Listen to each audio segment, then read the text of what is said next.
ശബരിമല സ്വർണ്ണ മോഷണ കേസുമായി ബന്ധപ്പെട്ടിട്ട് ഇനി അന്വേഷണം ആരിലേക്കൊക്കെ എത്തും എന്ന് പറയുന്നതിന് മുമ്പായിട്ട് തന്നെ നമ്മൾ പറയേണ്ട ചില കാര്യങ്ങളുണ്ട്.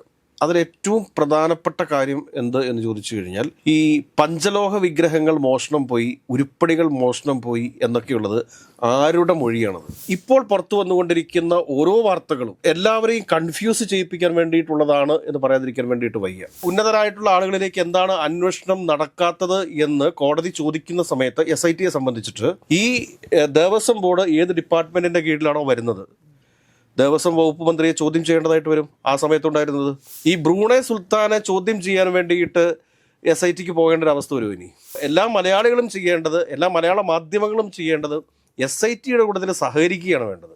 കൃത്യമായിട്ടും വളരെ സുതാര്യമായിട്ടുമാണ് SITയുടെ അന്വേഷണം മുമ്പോട്ട് പോയിക്കൊണ്ടിരിക്കുന്നത്. ഇനി ബ്രൂണെ സുൽത്താനെ ചോദ്യം ചെയ്യേണ്ടി വന്നു കഴിഞ്ഞാലും അതും വളരെ പോസിറ്റീവായിട്ട് തന്നെ നമുക്ക് എടുക്കാൻ വേണ്ടി സാധിക്കത്തുള്ളൂ. നമസ്കാരം. ശബരിമല സ്വർണ്ണക്കൊള്ള വിഷയവുമായി ബന്ധപ്പെട്ട് മുൻ ദേവസ്വം മന്ത്രി കടകംപള്ളി സുരേന്ദ്രനെ ചോദ്യം ചെയ്ത വാർത്തയാണ് നമ്മൾക്ക് അടുത്തറിയാൻ പറ്റുന്നത്. ഇനി അന്വേഷണം ആരിലേക്കാണ് നീളുന്നത്? ശബരിമല സ്വർണ്ണ മോഷണ കേസുമായി ബന്ധപ്പെട്ടിട്ട് ഇനി അന്വേഷണം ആരിലേക്കൊക്കെ എത്തും എന്ന് പറയുന്നതിന് മുമ്പായിട്ട് തന്നെ നമ്മൾ പറയേണ്ട ചില കാര്യങ്ങളുണ്ട്.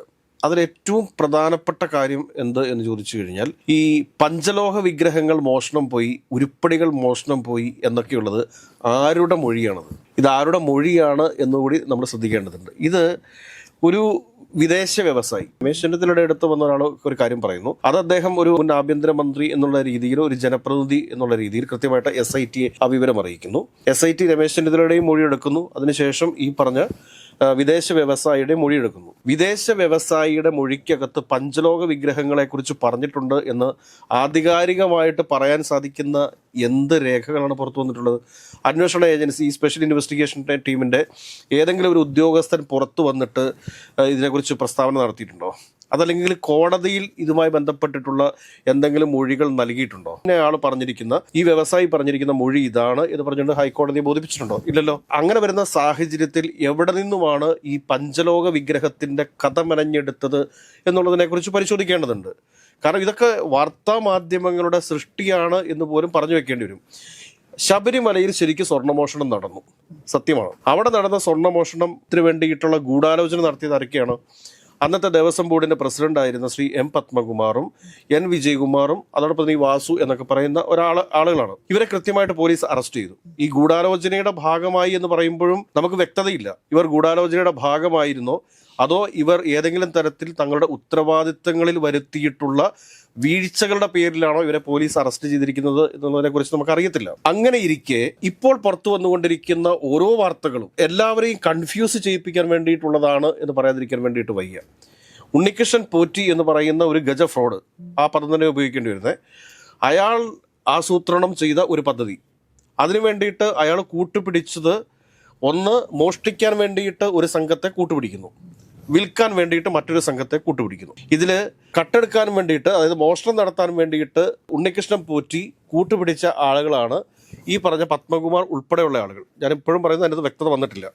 എന്നാൽ മുരാരി ബാബുവുമായിട്ടും അതോടൊപ്പം തന്നെ മറ്റ് ദേവസ്വം ഉദ്യോഗസ്ഥന്മാർ, ഇപ്പം അറസ്റ്റ് ചെയ്യപ്പെട്ടിട്ടുള്ളതും ഇനി അറസ്റ്റ് ചെയ്യപ്പെടാനിരിക്കുന്നതുമായിട്ടുള്ള ആളുകൾ, അപ്പോൾ ആ ഉദ്യോഗസ്ഥന്മാരുമായിട്ട് ചേർന്നുകൊണ്ട് അല്ലെങ്കിൽ അവരെ തെറ്റിദ്ധരിപ്പിച്ചുകൊണ്ടാണ് ഈ വാതിൽപ്പാളികൾ, സ്വർണത്തിന്റെ വാതിൽപ്പാളികൾ ഉണ്ണികൃഷ്ണൻ പോറ്റി കടത്തുന്നത്. അതായത് താൻ സ്വർണം പൂശി സ്പോൺസർമാരെ കൊണ്ട് സൗജന്യമായി സ്വർണം പൂശി തിരിച്ച് അത് ശബരിമലയിൽ എത്തിക്കാം എന്ന ഒരു വാക്കിന്റെ അടിസ്ഥാനത്തിലാണ് ഇത് പുറത്തേക്ക് ഈ സ്വർണം പോയിട്ടുള്ളത്. ഇത് അതിന്റെ പ്രൊസീജിയർ പ്രകാരമാണോ പുറത്തേക്ക് പോയത് എന്നുള്ളിടത്താണ് ഈ പറഞ്ഞ പത്മകുമാറും ഈ പറഞ്ഞ വിജയകുമാറും ഈ പറഞ്ഞ വാസുവും ഒക്കെ സംശയത്തിന്റെ നിഴലിൽ നിൽക്കുന്നത്. അപ്പോൾ ഏതൊക്കെയായാലും അവരുടെ ഉത്തരവാദിത്തത്തിൽ, അവർ ചെയ്യേണ്ട ഉത്തരവാദിത്തത്തിൽ ഏതെങ്കിലും തരത്തിലുള്ള വീഴ്ചകൾ വന്നിട്ടുണ്ടെങ്കിൽ അത് വീഴ്ച തന്നെയാണ്, അതിനകത്തൊരു സംശയവുമില്ല. ഇപ്പുറത്ത് എന്താണ് സംഭവിച്ചിട്ടുള്ളത്? ഇപ്പുറത്ത് സംഭവിച്ചിട്ടുള്ളത്, ഈ സ്വർണം വിൽക്കാൻ വേണ്ടിയിട്ട് ഉണ്ണികൃഷ്ണൻ പോറ്റിയെ സഹായിച്ച ആളുകൾ, ഈ സ്വർണം ഉരുക്കാൻ വേണ്ടിയിട്ട് കൂട്ടുനിന്നയാൾ, അത് ഉരുപ്പടിയാക്കാൻ വേണ്ടിയിട്ട് കൂട്ടുനിന്നയാൾ, അതാണ് ഉമേഷ് ഭണ്ഡാരി എന്ന് പറയുന്ന ആള്. അയാളെ ഓൾറെഡി അറസ്റ്റ് ചെയ്തു, സ്മാർട്ട് ക്രിയേഷന്റെ ആളെ അറസ്റ്റ് ചെയ്തു. അതിനുശേഷം വാങ്ങിയത്, അതായത് മോഷണം മുതൽ വാങ്ങിയ ആളാണ് ഗോവർദ്ധൻ, അയാളെയും അറസ്റ്റ് ചെയ്തു. ഇതിന്റെ അപ്പുറത്തേക്ക് ഉന്നതരായിട്ടുള്ള ആളുകളിലേക്ക് എന്താണ് അന്വേഷണം നടക്കാത്തത് എന്ന് കോടതി ചോദിക്കുന്ന സമയത്ത് SITയെ സംബന്ധിച്ചിട്ട് ഈ ദേവസ്വം ബോർഡ് ഏത് ഡിപ്പാർട്ട്മെന്റിന്റെ കീഴിലാണോ വരുന്നത്, ദേവസ്വം വകുപ്പ് മന്ത്രിയെ ചോദ്യം ചെയ്യേണ്ടതായിട്ട് വരും. ആ സമയത്തുണ്ടായിരുന്നത് സ്വാഭാവികമായിട്ട് ദേവസ്വം വകുപ്പ് മന്ത്രിക്ക് ഇതുമായി ബന്ധപ്പെട്ടിട്ട് എന്തെങ്കിലും തരത്തിലുള്ള ബന്ധങ്ങളുണ്ടോ എന്ന ജസ്റ്റ് ഒരു മൊഴിയെടുക്കാൻ വേണ്ടിയിട്ട് ആണ് ഈ പറഞ്ഞ കടകംപള്ളി സുരേന്ദ്രനെ അവിടെ SIT വിളിച്ചു വരുത്തിയിട്ടുള്ളത്. അതോടൊപ്പം തന്നെ മുൻ ദേവസ്വം ബോർഡ് പ്രസിഡന്റായിട്ടുള്ള പ്രശാന്തിനെ അവിടെ വിളിച്ചു വരുത്തിയിട്ടുള്ളത്. പ്രശാന്ത് വിചാരിച്ചിരുന്നുവെങ്കിൽ ഈ കേസ് പുറത്തേക്ക് വരുമായിരുന്നു. ശരിക്കും പറഞ്ഞു കഴിഞ്ഞാൽ ഈ ഒരു സ്വർണ്ണമോഷണ കേസ് പുറത്തെത്തിച്ചതിൻ്റെ ഏറ്റവും പ്രധാനപ്പെട്ട ഒരു ക്രെഡിറ്റ് പോകേണ്ട ആൾ പ്രശാന്താണ് എന്നുള്ളൊരു പക്ഷമാണ് എൻ്റെത്. ഇപ്പോൾ ഈ മാധ്യമങ്ങളെല്ലാവരും കൂടി ഈ പഞ്ചലോക വിഗ്രഹത്തെക്കുറിച്ചൊക്കെ പറയുന്നു. ലോകത്ത് ഏറ്റവും കൂടുതൽ പഞ്ചലോക വിഗ്രഹങ്ങളുടെ കളക്ഷൻ ഉള്ളത് ബ്രൂണൈ സുൽത്താനാണ്. ഈ ബ്രൂണൈ സുൽത്താനെ ചോദ്യം ചെയ്യാൻ വേണ്ടിയിട്ട് SITക്ക് പോകേണ്ട ഒരു അവസ്ഥ വരും. ഇനി നമ്മൾ എല്ലാവരും ചിന്തിക്കേണ്ട ഒരു കാര്യമാണ്, ബ്രൂണൈ എന്ന് പറയുന്ന ആ ചെറിയ രാജ്യത്തേക്ക് കേരളത്തിൽ നിന്ന് ആർക്കും വിസ കൊടുക്കത്തില്ല. കേരളത്തിൽ നിന്ന് ആർക്കും പോകാൻ വേണ്ടി സാധിക്കത്തില്ല ബ്രൂണൈയിലേക്ക്. ഇന്ത്യയിൽ നിന്നും പോകാൻ സാധിക്കുമെന്ന് എനിക്ക് സംശയമുണ്ട്. അങ്ങനെയുള്ള ബ്രൂണൈയിൽ പോയിട്ട് ആ ബ്രൂണൈ സുൽത്താനെയൊക്കെ ചോദ്യം ചെയ്യാൻ വേണ്ടി പറ്റുമോ? പക്ഷേ ഇതിനൊരു അന്താരാഷ്ട്ര മാനമുണ്ടെങ്കിൽ നമ്മൾ ഉറപ്പിച്ചു പറയാം, അതിനകത്ത് പഞ്ചലോക വിഗ്രഹം വിദേശ മാർക്കറ്റിലാണ് വിറ്റിട്ടുള്ളതെങ്കിൽ അത് വാങ്ങാൻ സാധ്യതയുള്ള ഒരാൾ ബ്രൂണൈ സുൽത്താനാണ്. അദ്ദേഹത്തിനാണ് ഇതുപോലുള്ള ആൻറ്റിക് സാധനങ്ങളൊക്കെ മോഹ വില കൊടുത്തിട്ട് മേടിക്കുന്നത് എന്ന് നമുക്ക് മനസ്സിലാക്കാൻ സാധിച്ചിട്ടുള്ളത്. അപ്പോൾ അങ്ങനെ ഉണ്ടെന്നുണ്ടെങ്കിൽ തീർച്ചയായിട്ടും അദ്ദേഹത്തിനായിരിക്കും ഇത് വിറ്റിട്ടുണ്ടാവുക. അത് വിറ്റിരിക്കുന്ന ആരാണ്? അത് ഗോവർദ്ധനാണോ വിറ്റിരിക്കുന്നത്? അതോ ഈ ഹവാല ഏജന്റ് ആയിട്ടുള്ള ഡീമണിയാണോ വിറ്റിരിക്കുന്നത് എന്നുള്ളതിനെക്കുറിച്ചൊക്കെ പരിശോധിക്കേണ്ടി വരും. നമ്മളെ സംബന്ധിച്ചിട്ട് ഇപ്പോൾ എല്ലാ മലയാളികളും ചെയ്യേണ്ടത്, എല്ലാ മലയാള മാധ്യമങ്ങളും ചെയ്യേണ്ടത് SITയുടെ കൂട്ടത്തിൽ സഹകരിക്കുകയാണ് വേണ്ടത്. അതല്ലാതെ SITയെ ഓരോ ദിവസവും മാധ്യമങ്ങളിൽ നിന്ന് വിമർശിച്ചതുകൊണ്ട് SITക്ക് എന്തെങ്കിലും സംഭവിക്കുമോ? ഈ പറയുന്ന SIT നമ്മൾ പറയുന്നതും കേൾക്കുന്നില്ല, ദൃശ്യമാധ്യമങ്ങൾ പറയുന്നതും കേൾക്കുന്നില്ല. അവരവരുടെ അന്വേഷണമായിട്ട് വളരെ കൃത്യമായിട്ട് മുമ്പോട്ട് പോകുന്നു. അതിനപ്പുറത്തേക്ക് ഒരാളെ വിരൽ ചൂണ്ടിക്കാണിക്കാൻ പറ്റൂ. ഇപ്പോൾ നമ്മൾ ബ്രൂണൈ സുൽത്താൻ്റെ കാര്യം പറഞ്ഞു. ബ്രൂണൈ സുൽത്താൻ്റെ കാര്യം പറയാൻ കാരണം എന്താണ് എന്ന് ചോദിച്ചു കഴിഞ്ഞാൽ, ബ്രൂണൈ സുൽത്താനാണ് പഞ്ചലോക വിഗ്രഹം പോലെയുള്ള അമൂല്യ വസ്തുക്കൾ മോഹവില കൊടുത്ത് വാങ്ങാനായിട്ട് സാമ്പത്തിക ശേഷിയുള്ള ആള്. അതുകൊണ്ട് ഒരുപക്ഷെ അദ്ദേഹത്തിനായിരിക്കാം വിറ്റിട്ടുണ്ടാവുക.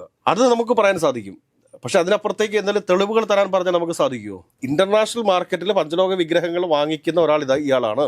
അപ്പോൾ ഇയാളുടെ അടുത്തുകൾ ഒരുപക്ഷെ ഉണ്ടാവാം. പക്ഷെ അവിടെ പോയിട്ട് CBIക്ക് ചോദ്യം ചെയ്യാൻ വേണ്ടി പറ്റുമോ? ബ്രൂണൈ സുൽത്താനെ ചോദ്യം ചെയ്യാനായിട്ട് CBIക്ക് പോലും സാധിക്കത്തില്ല.